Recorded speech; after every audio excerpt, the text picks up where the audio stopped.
அமைதியாக நடந்த போராட்டத்தை வந்து மிருகத்தனமாக போலீஸை வச்சு அடித்து தடை செய்யப்பட்ட ஆயுதங்களை பயன்படுத்தியிருக்காங்க. லட்டியில் வந்து ஆணியை வச்சு அடிச்சிருக்கான். கலவரக்காரர்களுக்கு எதிராக யூஸ் பண்ணுற ஆயுதங்கள் பெல்லட்ஸுன்றது வந்து கண்ணை தாக்கக்கூடியது.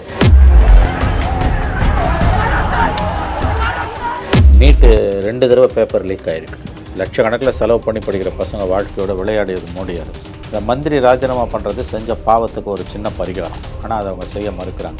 அதோட விளைவு தான் இன்றைக்கி போராட்டம் இங்கே வந்து நிற்குது. அமைதியான முறையில் போராடினவங்களை அடிச்சிருக்காங்க. பெல்லட்ஸ் கண்ணில் குண்டு பாஞ்சிருக்குது.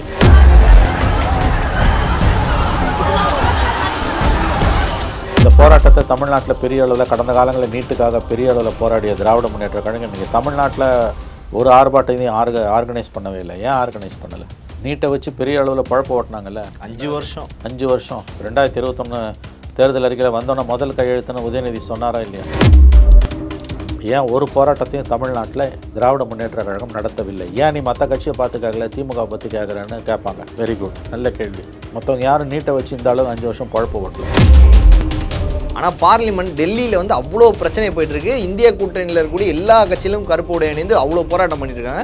அங்கே போய் மேகதாது, காவேரி மேகதாது பிரச்சனை அதெல்லாம் புரிஞ்சுக்கலாம்ல. பிஜேபியை காப்பாற்றுற வேலையில் தான் திராவிட முன்னேற்ற கழகம் இறங்கியிருக்கு. இன்றைக்கி எல்லா கட்சிகளும் இன்றைக்கி வந்து காங்கிரஸோடு சேர்ந்து வந்து சிஜேபி போராட்டம் ஒரே கோர்ட்டில் நிற்கிறாங்க. திமுக மட்டும் ஏன் தனி கட்சியாக நடக்குது?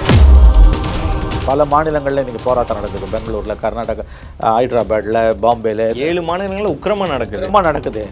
ஏன் தமிழ்நாட்டில் ஒரு போராட்டத்தை கூட திமுக நடத்தலை? இத்தனைக்கும் கட்டமைப்பு ரீதியாக வலுவான ஒரு கட்சி. அவங்க விஜயை கொஸ்டின் பண்ணுறாங்க. முதலமைச்சர் எந்த வாயை திறந்து பேச மாட்டாங்க. முதலமைச்சர் வாயை திறந்து பேசுகிறாரு ஒரு பக்கம் இருக்கட்டும். நீங்கள் என்ன ஆர்ப்பாட்டம் பண்ணுங்க?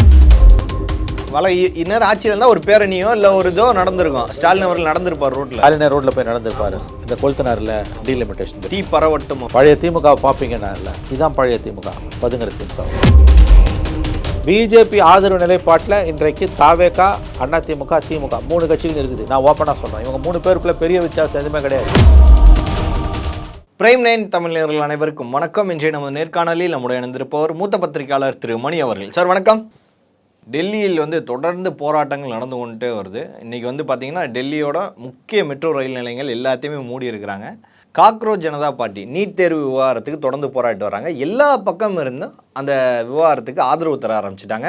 எதிர்கட்சிகள் இதில் இப்போ மும்முரமாக இறங்கி அரசியல் பண்ண ஆரம்பிச்சிச்சு. மக்களவை கூடும்போது இதில் இன்னும் கொஞ்சம் அரசியல் பண்ண ஆரம்பிச்சிட்டாங்க. இதான் மெயின் பிரச்சனை, நீட் தேர்வு விவகாரம். பெரும்பாலான இந்திய இளைஞர்களின் குரலாக அந்த கரப்பாம்பூச்சி ஜனதா கட்சி, காக்ரோச் ஜனதா பார்ட்டி இன்றைக்கு இயங்க ஆரம்பித்திருக்கிறது. காங்கிரஸ் கட்சியோட தவறு, பிரதான எதிர்கட்சிகளோட தவறு இன்றைக்கி அவங்க பக்கம் அவங்க கையில் எடுத்துட்டாங்க. நீட்டு 2 தடவை பேப்பர் லீக் ஆகிருக்கு. லட்சக்கணக்கில் செலவு பண்ணி படிக்கிற பசங்க வாழ்க்கையோட விளையாடியது மோடி அரசு. அந்த மந்திரி ராஜினாமா பண்ணுறது செஞ்ச பாவத்துக்கு ஒரு சின்ன பரிகாரம். ஆனால் அதை அவங்க செய்ய மறுக்கிறாங்க. அதோட விளைவு தான் இன்றைக்கி போராட்டம் இங்கே வந்து நிற்குது. அமைதியான முறையில் போராடினவங்களை அடிச்சிருக்காங்க. பெல்லட்ஸ் கண்ணில் குண்டு பாஞ்சிருக்குது. காஷ்மீரில் உபயோகப்படுத்திய பிரிவினைவாதிகளுக்கு எதிராக பயன்படுத்திய ஆயுதங்களை டெல்லி காவல்துறை காக்ரோச் ஜனதா பார்ட்டி போராட்டக்காரர்களுக்கு எதிராக பயன்படுத்தி கொண்டிருக்கிறது. 21 வயது மாணவன் இன்றைக்கு ஐசியூவில் இருக்கான். இன்றைக்கி இந்த விஷயத்தை பற்றி உச்சநீதிமன்றத்துக்கு எடுத்துகிட்டு போனால் உச்சநீதிமன்றம் இது குறித்து விசாரிக்க மறுக்கிறது. இந்த வீடியோவில் நாங்கள் பார்க்க மாட்டோம். கண்ணை மூடிக்கொள்ளுகிறது உச்சநீதிமன்றம். இத்தனைக்கும் இந்த பிரச்சனை வந்ததே உச்சநீதிமன்ற தலைமை நீதிபதி சொன்ன ஒரு வார்த்தையால் வந்தது. காக்ரோச்ன்ற வார்த்தையை அவர் பயன்படுத்தினார். கரப்பாம்பூச்சிங்க வந்து அங்கங்கே பெருகிடுச்சு, வேலை வெட்டி இல்லாமல் சுற்றுறாங்க. அதுக்கு அடுத்த நாள் தான் அந்த காக்ரோச் ஜனதா பார்ட்டி வருது. 20 நாளில் 2 கோடி உறுப்பினர்கள் வராங்க. நீட் விஷயத்தை கையில் எடுக்கிறாங்க. இன்றைக்கி இந்திய அரசு, நீதித்துறை எல்லாருமே வந்து போராடக்கூடிய மாணவர்களுக்கு எதிராக திரும்பி கொண்டிருக்கிறார்கள் என்று தான் நாம் புரிந்து கொள்ள வேண்டும். இந்தியா பூரா இந்த போராட்டம் பரவிட்டு இருக்குது. பெரும்பாலான நகரங்களில், தமிழ்நாட்டில் ஒன்றும் பெரிய அளவில் உத்வேகம் இல்லை. இந்த போராட்டத்தை தமிழ்நாட்டில் பெரிய அளவில் கடந்த காலங்களில் நீட்டுக்காக பெரிய அளவில் போராடிய திராவிட முன்னேற்ற கழகம் இன்றைக்கி தமிழ்நாட்டில் ஒரு ஆர்ப்பாட்டத்தையும் ஆர்கனைஸ் பண்ணவே இல்லை. ஏன் ஆர்கனைஸ் பண்ணலை? நீட்டை வச்சு பெரிய அளவில் பழப்ப ஓட்டினாங்கல்ல. 5 வருஷம் 2021 தேர்தல் அறிக்கையில் வந்தோன்னே முதல் கையெழுத்துன்னு உதயநிதி சொன்னாரா இல்லையா? நீட் தேர்வு ரத்து. முதல்ல நாங்கள் வந்து தேர்தல் அறிக்கையில் சொல்லலைன்னு சொன்னாங்க. ஆனால் உதயநிதியோட ஸ்பீச்சில் தெளிவாக தெரியும். வந்தோன்னே முதல் கையெழுத்து அந்த ரகசியம் எங்களுக்கு எப்படி தெரியும்னாரு. வந்தோன்னே 5 வருஷம் அதை வச்சு வண்டியை ஓட்டினாங்க, குழுலாம் போட்டாங்க. இன்றைக்கி நாடு முழுவதும் காக்ரோச் ஜனதா பார்ட்டி நீட்டு தேர்வுக்கு எதிராகவும் பேப்பர் லீக்குக்கு எதிராகவும் போராட்டம் நடத்தும் பொழுது ஒரு குறியீட்டு அளவில் அஸ் அ டோக்கனிசமாக கூட திராவிட முன்னேற்ற கழகம் ஏன் தமிழ்நாட்டில் ஒரு ஆர்ப்பாட்டத்தையும் நடத்தலை? அவங்க எம்எல்ஏ கைதுக்காக ஆர்ப்பாட்டங்களை நடத்தக்கூடிய திராவிட முன்னேற்ற கழகம் இன்றைக்கு லட்சக்கணக்கான இளைஞர்களின் எதிர்காலத்தோடு விளையாடி கொண்டிருக்கக்கூடிய மோடி அரசை கண்டித்து, இத்தனைக்கும் திமுக ரொம்ப பெட் சப்ஜெக்ட் நீட்டு. அந்த நீட்டுக்காக இன்றைக்கி இந்தியா பூரா மாணவர்கள் அங்கங்கே தன்னெழுச்சியாக போராடிட்டு இருக்காங்க. கட்சிகள் போராடுது. ஆராசா போய் ஜந்தர் மந்தரில் போராட்டக்காரர்களை சந்திக்கிறார், மகிழ்ச்சி. இன்றைக்கி மருத்துவமனைக்கு போயிருக்கிறார், அவரை பார்க்க, காயப்பட்டவர்களை பார்க்க அங்கே அவருக்கு அனுமதி மறுக்கப்பட்டிருக்கிறது, சந்தோஷம். ஆனால் இது ஒரு மாநில கட்சி. தமிழ்நாட்டில் 24% ஓட்டு, 32 எம்பிஸ் இருக்காங்க. தமிழ்நாட்டில் குக்கிராமங்கள் வரையிலும் திராவிட முன்னேற்ற கழகத்திற்கு கிளைகள் இருக்கின்றன. ஏன் தமிழ்நாட்டில் இன்றைக்கு சிஜேபி கர்ப்பாம்பூச்சி ஜனதா பார்ட்டி நடத்தி கொண்டிருக்கக்கூடிய நீட் வினாத்தாள்கள் லீக் ஆனது மற்றும் நீட்டுக்கு எதிரான இந்த போராட்டத்துக்கு ஆதரவாக ஏன் ஒரு போராட்டத்தையும் தமிழ்நாட்டில் திராவிட முன்னேற்ற கழகம் நடத்தவில்லை? ஏன் நீ மற்ற கட்சியை பார்த்து கேட்கல, திமுக பற்றி கேட்குறேன்னு கேட்பாங்க. வெரி குட், நல்ல கேள்வி. மற்றவங்க யாரும் நீட்டை வச்சு இந்த அளவு 5 வருஷம் பழப்பு ஓட்டல. ஒரு அனிதா மரணத்திலிருந்து ஒவ்வொரு வருஷமும் நீட்டுக்கு எதிராக திமுக என்னெல்லாம் நாடகங்கள் ஆடியது என்பது நல்லா எல்லாருக்கும் தெரியும். ஆட்சி அது ஒரு காரணம்னே சொல்லலாம், கூட சொல்லலாம். ஆமாம், அனிதா மரணம் ஒரு காரணம். அதை திமுக நன்றாக பயன்படுத்தி கொண்டது. நாங்கள் வந்தோம்னா ஒழிச்சிடுவோம், அது அந்த சூட்சம் எங்களுக்கு தெரியும். முதல் கையெழுத்துன்னு உதயநிதி பேசினாரா இல்லையா? இன்றைக்கி இந்தியா பூரா பல மாநிலங்களில் போராட்டங்கள் நடக்கும்போது இந்த பிரச்சனையோட சூத்திரதாரியா என்று கூட சொல்லலாம். ஏன்னா திமுகவும் அங்க வகித்த காங்கிரஸ் ஆட்சியில் தான் நீட்டை கொண்டு வரப்படுது. அப்போ சுகாதாரத்துறை அமைச்சராக இருந்தவர் திமுகவை சேர்ந்த காந்தி செல்வன். அப்போ திமுக இதோட தொப்புள் கொடி உறவு இருக்குது இந்த இஷ்யூவில். ரொம்ப சிம்பிள் கொஸ்டினுங்க. நீட்டுக்காக கடந்த 5 ஆண்டுகளை நீங்கள் பெரிய பெரிய போராட்டங்கள் நடத்துனீங்க, சட்ட போராட்டங்கள் நடத்துனீங்க, ஃபைன், நல்லதுங்க. இன்றைக்கி இந்தியா பூரா பல இடங்களில், டெல்லி தவிர பல இடங்களில், மாநிலங்களில் தன்னெழுச்சியாக இளைஞர்களும் கட்சிகளும் ஆர்ப்பாட்டங்கள் நடத்தும்போது திராவிட முன்னேற்ற கழகம் அடிப்படையில் ஒரு தமிழ்நாட்டு கட்சி. தமிழ்நாட்டில் ஒரு கண்டன ஆர்ப்பாட்டத்தை கூட ஏன் திமுக நடத்தலை? மாநிலம் தழுவிய ஆர்ப்பாட்டத்தை ஏன் திமுக நடத்தலை? ஏன் நடத்தலை? இல்லை, பார்லிமெண்ட் இங்கே நடத்தலை சார், ஒன்று ஓகே. ஆனால் பார்லிமெண்ட் டெல்லியில் அவ்வளோ பிரச்சனை போயிட்டுருக்கு. இந்திய கூட்டணியில் இருக்கக்கூடிய எல்லா கட்சியிலும் கருப்பு உடை அணிந்து அவ்வளோ போராட்டம் பண்ணிட்டு இருக்காங்க. அங்கே போய் காவேரி மேகதாது பிரச்சனை அதெல்லாம் புரிஞ்சுக்கலாம்ல. பிஜேபியை காப்பாற்றுற வேலையில் தான் திராவிட முன்னேற்ற கழகம் இறங்கியிருக்கு. இன்னைக்கு எல்லா கட்சிகளும் இன்றைக்கி காங்கிரஸோடு சேர்ந்து சிஜேபி போராட்டம் நீட்டுக்கு ஒரே கோட்டில் நிற்கிறாங்க. திமுக மட்டும் ஏன் தனி கச்சேரி நடத்துது?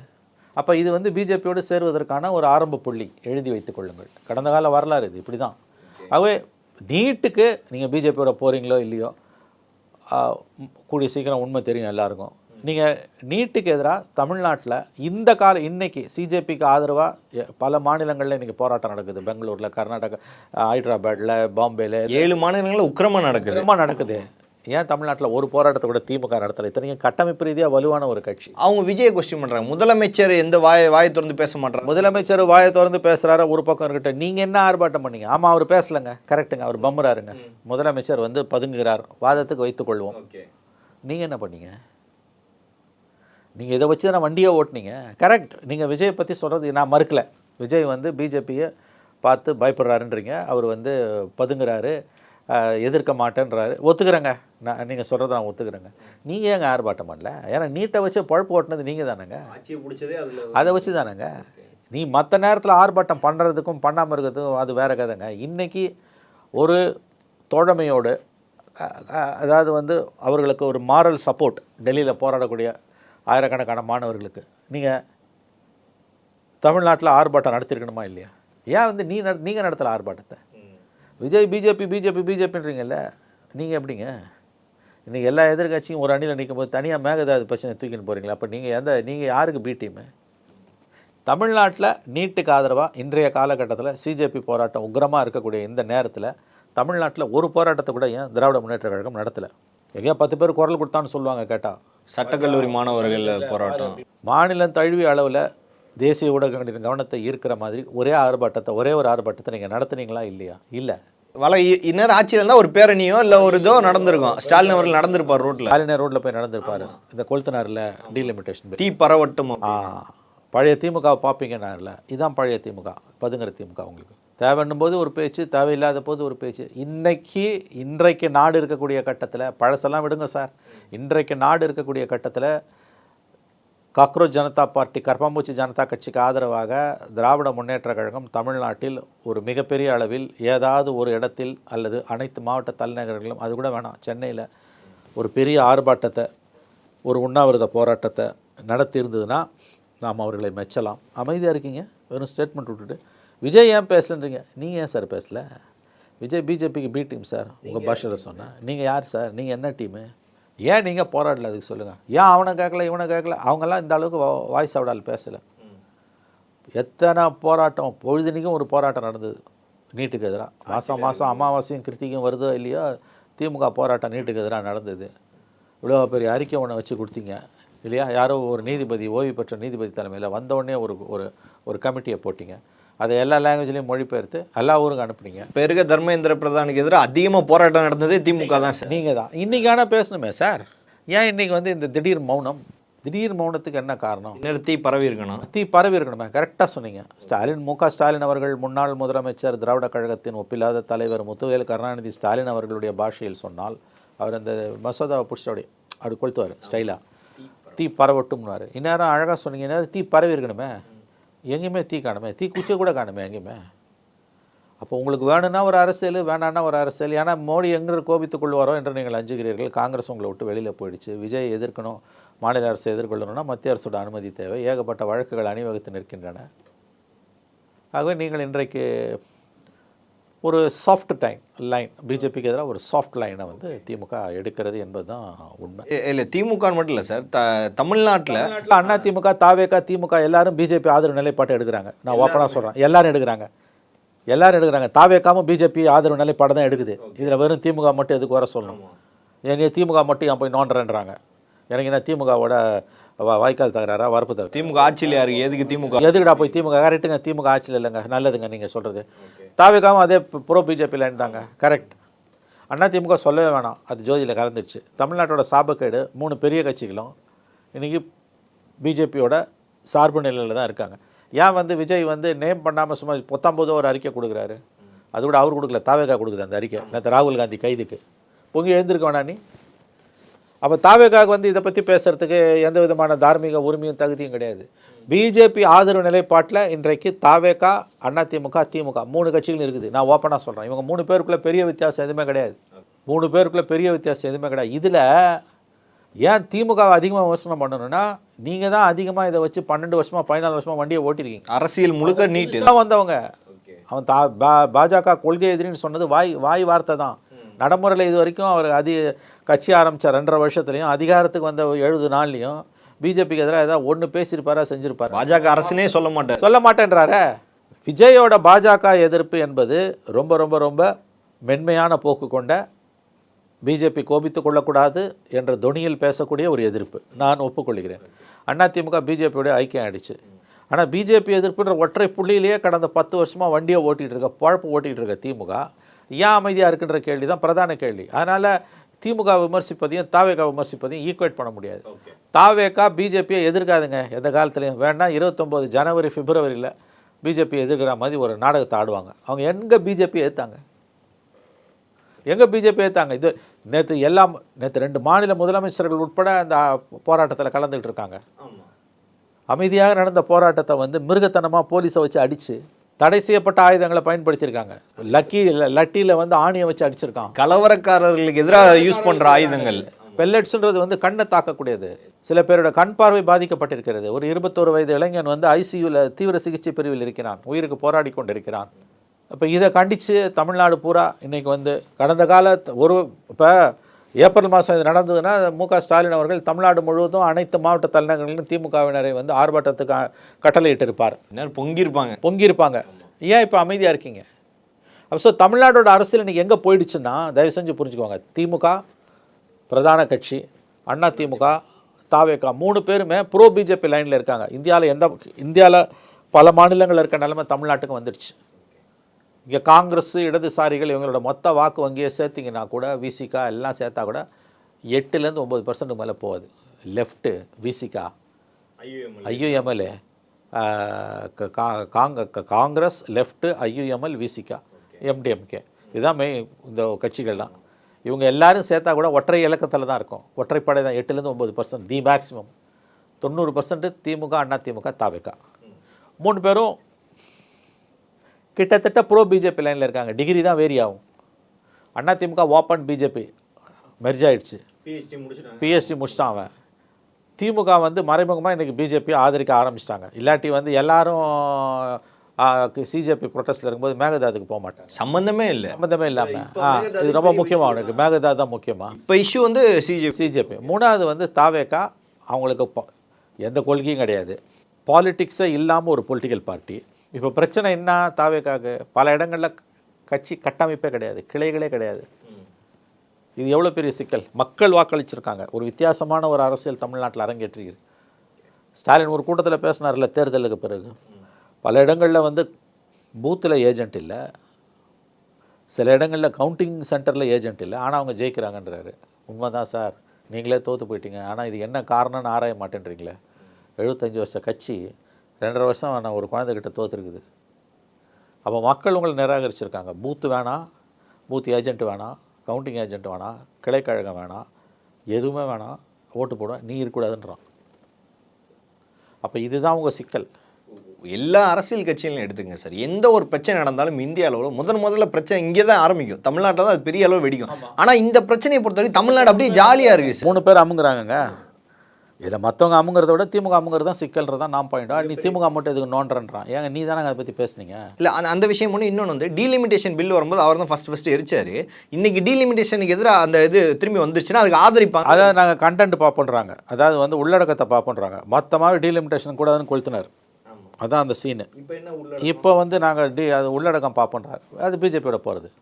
ஸோ மோடி வந்து ஒரு லக்கி பிரைம் மினிஸ்டர். தமிழ்நாட்டில் 3 முக்கியமான கட்சிகளும் அவங்க 3 பேர் சேர்ந்தால் 90%க்கு மேலே 90% வாக்குகளை வச்சிருக்கக்கூடிய அந்த கட்சி, அல்லது 80% வச்சுக்கோங்களேன். சின்ன மற்ற கட்சிகள்லாம் தான் எதிர்க்குது, குட்டி குட்டி கட்சிங்க தான் எதிர்க்குது. திருமாவளவன் போயிட்டார் ப்ரொட்டஸ்ட்டுக்கு, இன்னைக்கு காலையில் கிளம்பி போயிட்டார். ஆராசாவும் போனார். நான் கேட்குறது தமிழ்நாட்டில் என்ன நீ போராட்டம் நடத்தின, அங்கே போய் நீ ரெப்ரசன்டேஷன் கொடுக்குறது வேறு. பார்த்தியா, நாங்கள் கொடுத்தா நீனா கண்ணில் என்ன வச்சுருந்த, வாயில் கொழுக்கட்டையாக வச்சுருக்க நீ அப்படின்னு பேசுவாங்க திமுககாரங்க. ஐயா, நம்ம கேட்குறது ஒன்று தான், மாநிலத்தில் என்ன போராட்டம் பண்ணீங்க? நீங்கள் ஒன்றும் தேசிய கட்சி கிடையாது, நீங்கள் நடத்துகிறது மாநில கட்சி. கும்மிடி பூண்டி தான்னா உங்களுக்கு கலை கிடையாது. அப்போ தமிழ்நாட்டுக்குள்ளே இதுக்கு என்ன ஆர்ப்பாட்டம் பண்ணீங்க? அது பண்ண வேண்டிய நேரம் இது. இப்போ பெங்களூரில், பாம்பேயில், கல்கட்டாவில் எல்லா இடத்துலையும் நடக்குது. எல்லா ஸ்டேட்லேயும் வெடிக்குது, தமிழ்நாட்டு தவிர. இதுக்கு பிரச்சனை என்ன? தமிழ்நாட்டோட சாபக்கேடு. பிரதான கட்சிகள் 3ம் பிஜேபியை எதிர்ப்பது இல்லை என்று முடிவு செய்து விட்டேன். அப்படியே கொஞ்சம் எதிர்த்தாலும் அது திமுக பொறுத்த வரைக்கும் அது ஒரு நாம்கே ஆவாஸாக இருக்கும். பெருசாக ஒன்றும் அது இருக்காது. ஏன்னா அதிகாரத்தை பறி கொடுத்தது காங்கிரஸ், அவங்களுக்கு செஞ்ச துரோகம், அது கோபம் அவங்களுக்கு இருக்குது, நியாயமான கோபம். மக்களவையில் வந்துட்டு இப்போ எப்படியும் அடுத்த இது ஆரம்பிக்கும் போது 2 மணி நேரம் தள்ளி வச்சுருக்காங்க. ஆரம்பிக்கும் போது கண்டிப்பாக அமளியில் ஈடுபட ஆரம்பிச்சிருவாங்க. எல்லாரும் கருப்பு உடையவர் அணிந்து வந்திருக்காங்க. இது பெரிதளவில் வெடிக்குமா அந்த போராட்டம்? தெரியலங்க. அது அடுத்து எப்படி போகுது, அடுத்து மாநிலம் தழுவி அல்லது இந்தியா பூரா எப்படி இதை கொண்டு போகிறாங்கன்றதை பொறுத்து. டெல்லியில் மட்டும் இருந்தால் பத்தாது, எல்லா மாநில தலைநகர்களுக்கும் இந்த பிரச்சனை பரவுதுன்னா கண்டிப்பாக மோடி அரசுக்கு ஒரு நெருக்கடி வரும். ஆனால் எந்த போராட்டத்துக்கும் அது அடிப்பணியாத ஒரு அரசு வன்முறையை வச்சு தான் அதை கைப்பிடிக்கும். அமைதியாக போராடுறவங்கள அடிக்க சொல்கிறோம். ஆமாம். இப்போ விவசாயிகள் வேறு ஒரு பக்கம் வந்து டெல்லியை நோக்கி விரைஞ்சு வந்துக்கிட்டு இருக்காங்க. ஆமாம், விவசாயிகள் உள்ளே போடுறாங்க. மோடி வந்து அவரோட அரசியல் வாழ்க்கையிலேயே இறங்கி வந்தது ஒரே ஒரு விஷயம், ஃபார்ம் பில்லுக்கு வந்து இறங்கி வந்தார். விவசாய மசோதா வாபஸ் வாங்கினார். அதுக்கு தவிர வேறு எதுலேயுமே அவர் இறங்கி வந்தது கிடையாது. எத்தனை நாட்களாக போராடினாங்க. அது 700 பேர் செத்து போனான். 700 விவசாயிகள் செத்து போனாங்க. அப்போ மனம் இறங்காத மோடி அரசு தேர்தல் நேரத்தில் பஞ்சாப்லேயும் ஹரியானாலையும் கொழுந்து விட்டு எரியும்னு தெரிஞ்சதால் அதை வாபஸ் வாங்கினாங்க. இப்போ கூட அது முழுவதும் வாபஸ் வாங்கலை, ஷெல் பண்ணி தான் வச்சுருக்காங்க. திடீர்னு மோடி நினச்சார்னா அதை கூட வந்து ரீசெலக்ட் பண்ணுவார். இவ்வளோ நடந்துமே மோடி அரசு வந்து தொடர்ந்து இந்த பிரச்சனை நடந்துடுது. சிஜேபிக்கு மக்கள் மத்தியில் ஒரு ஆதரவு, அதாவது எதிர்க்கட்சின்ற இடத்துல சிஜேபி கொண்டு வருவாங்களா? இப்போ தமிழ்நாட்டில் திடீர்னு தாவேக்கான ஒன்று வந்துச்சு. 2.5 வருஷத்தில் ஆட்சியை பிடிச்சிருமானா திடீர்னு அந்த ஆதரவு வந்துச்சு. சிஜேபிக்கு அவ்வளோ ஆதரவு மக்கள் கொடுக்க ஆரம்பிச்சிட்டாங்களா? சிஜேபிக்கு இப்போ இருக்கக்கூடிய சம்பந்த இதை பார்க்கும்போது அண்ணா ஹசாரே மூமெண்ட்டுக்கு ஈக்குவலாக இருக்குது. பட் அதோட அடுத்த கட்டம் என்ன, அது சஸ்டைன் ஆகுமா, அதுக்கெல்லாம் பதில் இல்லை. இன்றைக்கி அதுக்கு மக்கள் மத்தியில் ஒரு பெரிய வரவேற்பு இருக்குது. ஏன்னா எக்ஸிஸ்டிங் பார்ட்டிஸ் மேலே மக்கள் நம்பிக்கை இழந்துட்டாங்க. இவங்க எல்லாருமே ஊழலில் மூழ்கி முத்தெடுத்து கொண்டிருக்கிறார்கள். அதனால் வந்து ஊழல் குறைவாக செய்வாங்க. ஊழலை மொத்தமாக எந்த அரசும் ஒழிக்க முடியாது. மினிமைஸ் பண்ணலாம், குறைக்கலாம், நல்லா குறைக்கலாம். அப்படி குறைச்சாங்கனாலே போதும். அதே ஒரு நம்பிக்கை ஒழுக்கிட்டா இவங்க கொடுக்குறாங்க.